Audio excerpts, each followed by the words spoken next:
Hi friends, நம்ம வந்து குடல் குழம்பு எப்படி செய்யணும்னு பார்ப்போம். ஒரு வடை சட்டியில் வந்து எண்ணெய் ஊற்றி வச்சுக்கணும். அடுப்பை பற்ற வச்சு அதில் வந்து மிளகு, சீரகம் இதெல்லாம் போட்டு நல்லா இது பண்ணணும். அது பொரிஞ்சது மாதிரி வெங்காயம், வெள்ளைப்பூடெல்லாம் போடணும். இது வந்து மசாலாவுக்கு ரெடி பண்ணுறோம். இப்போ குடல் குழம்புக்கு அதாவது இப்போது எத்தனை 1 கிலோ வந்து குடல், அதுக்கேற்ற மாதிரி வெங்காயம், வெள்ளைப்பூடெலாம் நம்ம ரெடி பண்ணி வச்சுக்கணும். அதை நல்லா வதக்கி விட்டுட்டு இஞ்சி போட்டுக்கணும். இது வந்து எங்கள் அம்மா செய்கிறாங்க, நான் வந்து டப்பிங் கொடுக்குறேன் அவ்வளோதான்.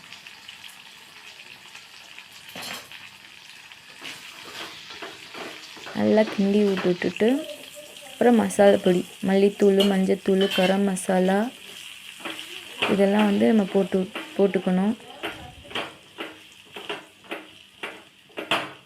நல்லா அதை ஒரு கிண்டி விட்டுட்டு மிக்சிங் ஆகணும் கொஞ்சம் அப்படி. அதுலேருந்து இதை கொஞ்சம் ஆற வச்சுட்டு அப்புறம் அரைச்சி வச்சிட்டோம்னா குடல் குழம்புக்கு வந்து மசாலா ரெடி. இதுக்கப்புறம் வந்துட்டு அதில் கொஞ்சம் கருவேப்பிலை, ஏன்னா லாஸ்ட்டாக அதை கொஞ்சம் விட்டுட்டேன், கருவேப்பிலை போட்டுக்கணும். அப்புறம் குடலுக்கு வந்து இப்போ ரெடி பண்ணுறோம். ஒரு வடை சட்டி வச்சுட்டு எண்ணெய் ஊற்றணும். ஒரு 2 ஸ்பூனு இருந்தால் போதும், 2-2.5 ஸ்பூனு ஊற்றுனதுக்கப்புறம் வந்துட்டு கடுகு நல்லா பொரிஞ்சு வந்த பின்னாடி பட்டை போட்டுக்கணும்.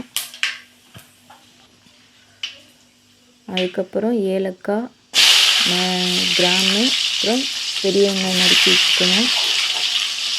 இது ஒரு பெரிய வெங்காயம் போதும்.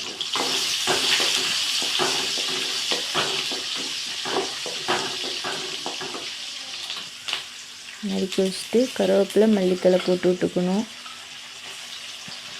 அதையும் நல்லா கிண்டி விட்டுட்டு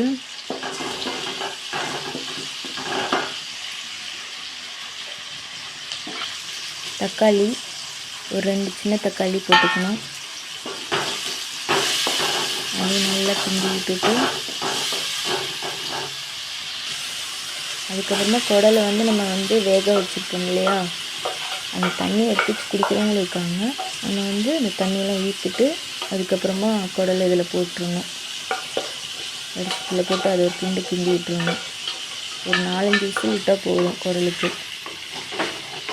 நல்லா கிண்டி விட்டுட்டு அதுக்கப்புறம் நம்ம அரைச்சி வச்சுருக்கோம் பார்த்திங்களா மசாலா, அந்த மசாலா ஃபுல்லாக இதோட மிக்ஸ் பண்ணி விட்டுறணும்.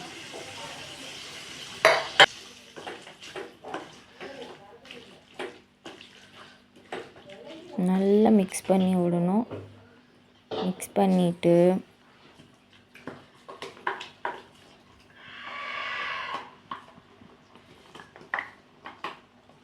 நமக்கு தேவையான அளவுக்கு வந்து தண்ணி ஊற்றிக்கலாம்.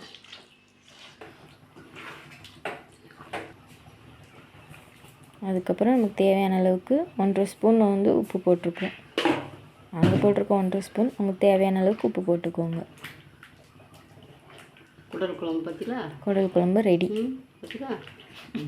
இந்த மாதிரி ஈஸியான முறையில் ட்ரை பண்ணி பாருங்கள். இதோட ஈஸியான இருந்தாலும் கமெண்ட் பண்ணுங்கள் ஃப்ரெண்ட்ஸ். ஓகேவா? இது ஃபஸ்ட் டைம் நான் வீடியோ போடுறேன். சின்ன சின்ன மிஸ்டேக்ஸ் ஏதாவது இருந்தாலும் சாரி ஃப்ரெண்ட்ஸ். ஃபஸ்ட் டைம் போகிறனால எப்படி பேசுது என்னன்னு தெரியல. சாரி. Thank you all.